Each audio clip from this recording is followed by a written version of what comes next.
first carry now for Doug Martin. It's a pickup of 19. Well, the Dugganator had a season-high 87 yards on 23 carries in Week 12, and you're smiling. What are you smiling about? I'm smiling because you gave him his nickname. He likes that, right? Actually, he gave himself that nickname, and he likes the fact that you're using it as opposed to the one he doesn't like, the muscle hamster. But if he carries the ball like that, you should call him the Dugganator. He's earned it. And this one caught by Cameron Brate. And this Ravens defense, historically strong, and they put up a good performance in Week 12. And how about Zach Orr? 99 tackles on the season after 11 more in Week 12. Great bloodlines. His father, Terry, played in the NFL as a tight end.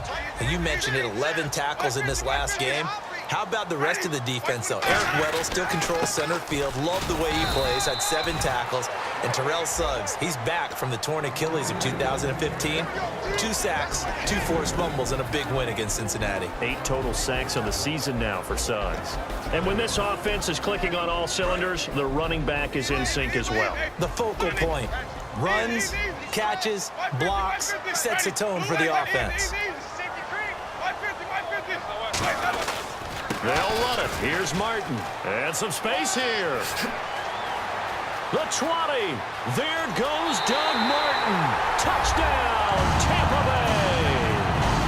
Doug Martin, 49 yards.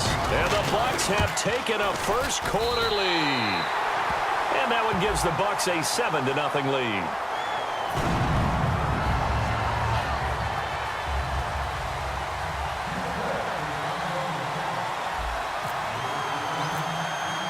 After the touchdown, Aguayo now ready for the kickoff.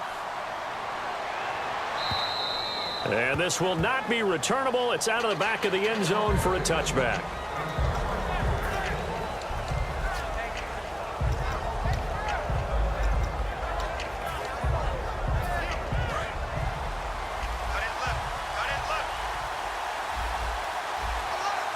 And the D-line pinching together, must be expecting the run. Now a carry here for Terrence West. 10 yards on the pickup there. And the Ravens are going to have a first down. Absolutely love the run right there. This guy's known for his quickness, but also for his speed. And he's able to get to the second level almost before you blink if you give him any type of blocking. Always talked about slot receivers, and they're usually known as quicker than fast. In this case, we've got a guy who's quick and fast, and he used it to great advantage. And he'll take this one for about 4 up to the 40. In this offense, they look towards Steve Smith a lot. It's a good idea because if you don't, you're going to hear about it. No one plays the wide receiver position angrier or better than Steve Smith Sr.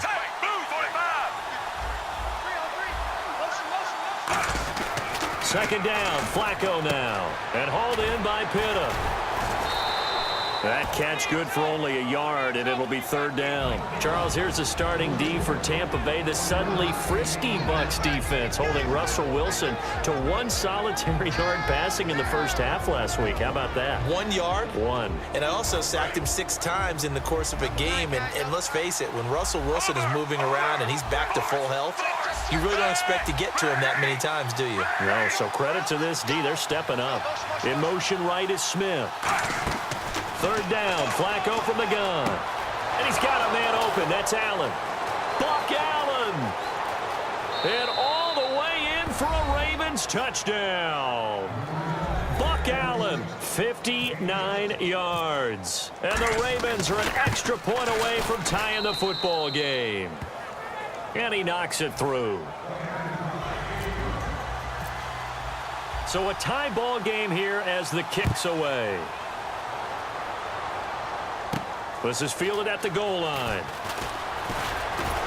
And he's up across the 25 and down at the 28-yard line. And now the Buccaneers offense gets set to head back onto the field. And they were able to punch it in the end zone last time. They'll be looking to do that again here for the defense. Obviously, they'll be looking to stop them from punching it back in the end zone. It always is punch-counter-punch, isn't it? And which team has the advantage? Well, let's just go back. Last time on offense, they rolled downfield, got to a good rhythm. You can see a little more bounce in and out of the huddle. You can see the sideline really get into the game. So defensively, you're thinking to yourself, How do we take that away from them? How do we get the advantage back? Let's see what they come up with. I think pressure is always the first way to go. You love pressure. I love it. We'll see if they dial it up this drive. Now Martin. Just a couple on the pickup there, and now it's third down. The best defensive linemen, they play with great leverage so they can get low and not get bowled over by offensive linemen. They have excellent hands. They can throw people off on a play. We just saw a great example of a really good run stop by a guy playing the defensive tackle position. Winston from the gun on third down. And incomplete. The contact made the ball roam free and brings up fourth down. Normally, he's pretty reliable. Usually catches what's thrown to him. On that play, he simply dropped it.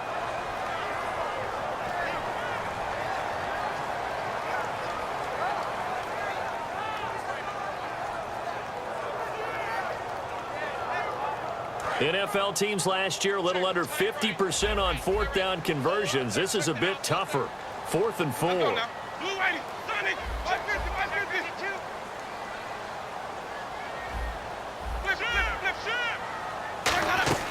They're indeed going. It's Winston.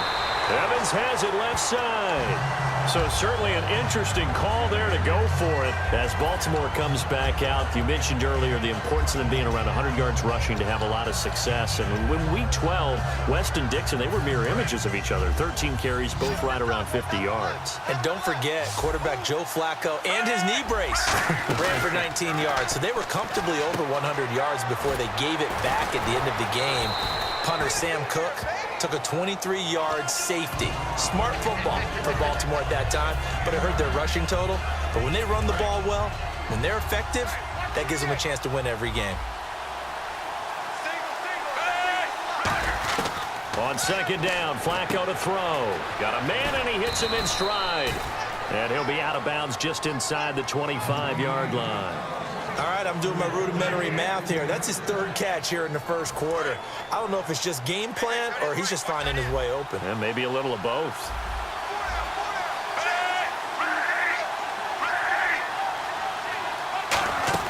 First and 10 here for Flacco. He's got time in the pocket. He's got it to West on the dump off. And on this one, he'll get to the 15, right at the 15-yard line. Second quarter now. Brandon Gaud and Charles Davis with you. It's the Ravens who have the football. They're looking at a second and short yardage to start things out.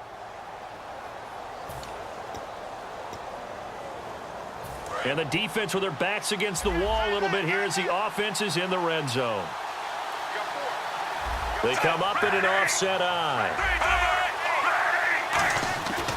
Now West.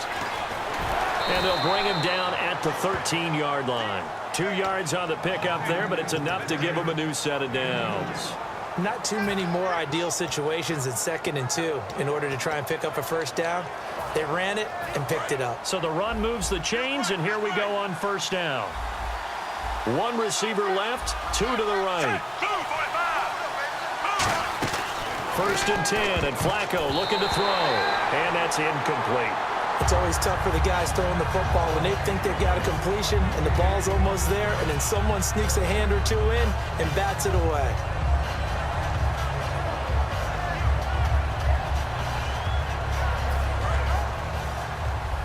Looks like the defense in press coverage here.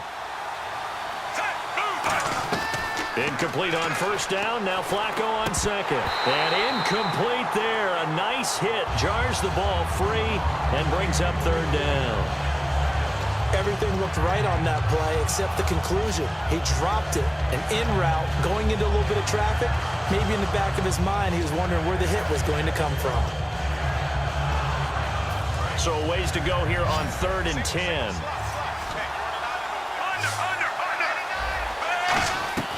Third down. Flacco needs a decent chunk of yardage. He dropped it. Couldn't hang on in the end zone. So no 6 points, incomplete. So on 4th down, Flacco off to the sidelines. He gives way to Justin Tucker.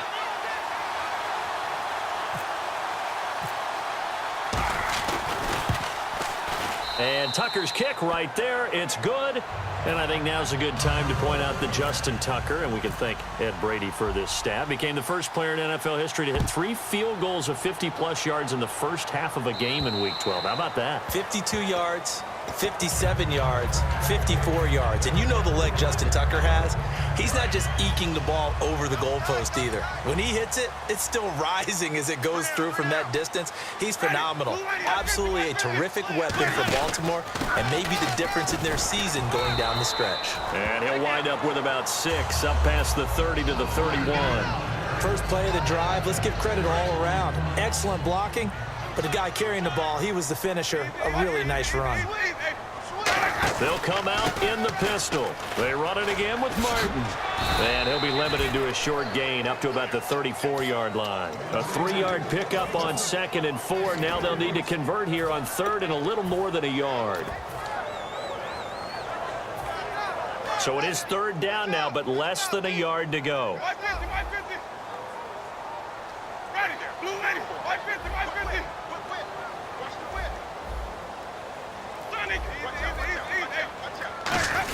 And they'll let their fullback try and push the pile. And he will have a first down here at about the 40. They get 6 on the pickup there as the drive will continue. So the offense has it 1st and 10. And that looked like some pretty easy yardage there right up the gut. And he's a guy that has some height to him. So when you don't have to drop a shoulder or create or get through contact or trash, makes it a lot easier to stay upright, see the field, and make a run as we just saw there. There's so many things that go into playing the position of linebacker. Some of them are actually subtle. Doing the drill work that you do all the time in practice and carrying it over to the game. Get rid of blockers and get to the ball carrier and knock him down for a loss. They'll try to throw now. Winston. It's brought in by Adam Humphries. And he'll be taken down, but not before he gets into enemy territory.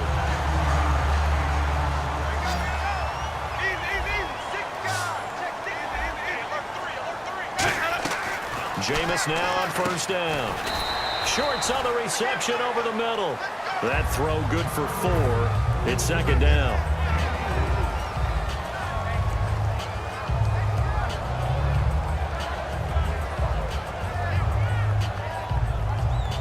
Completed pass play. Now let's see if they go back to the air or to the ground. So with that, we come upon the 2-minute warning here on the NFL on EA Sports. And here comes play number 6 on this drive. They come out 5 wide, 3 of them to the right side.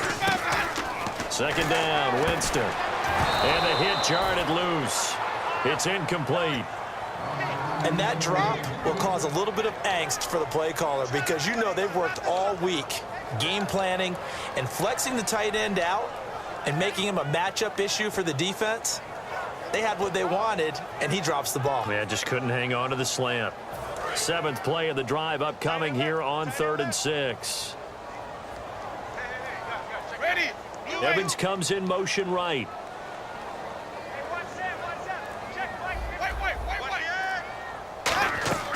On 3rd down, Winston. And it's caught by Shorts. And he gets this one all the way down inside the 20-yard line. And that was a heck of a shot right there by Jameis Winston. Boy, he has a superior right arm, doesn't he? You saw him play baseball. Yeah, he's actually a switch hitter in baseball. Outfielder, and then, of course, a very hard-throwing pitcher. That's translated well in the National Football League. That it has. When he has to make that throw on a line, he's got plenty of arm to do it. That is caught. In Week 12, Evans hit 1,000 yards, 2nd to do that this year. Julio Jones the 1st. But now, the 4th player in NFL history is Mike Evans with 1,000 or more receiving yards in each of his first 3 seasons. How about the names? Randy Moss, A.J. Green, yep. John Jefferson. And to arrive in that company, 8 catches, 104 yards, 2 touchdowns, by the way, as well in Week 12. And he's in. Touchdown, Buccaneers. Jameis Winston taking it in. And the Bucs are going to retake the lead. And that makes it 14-10. After the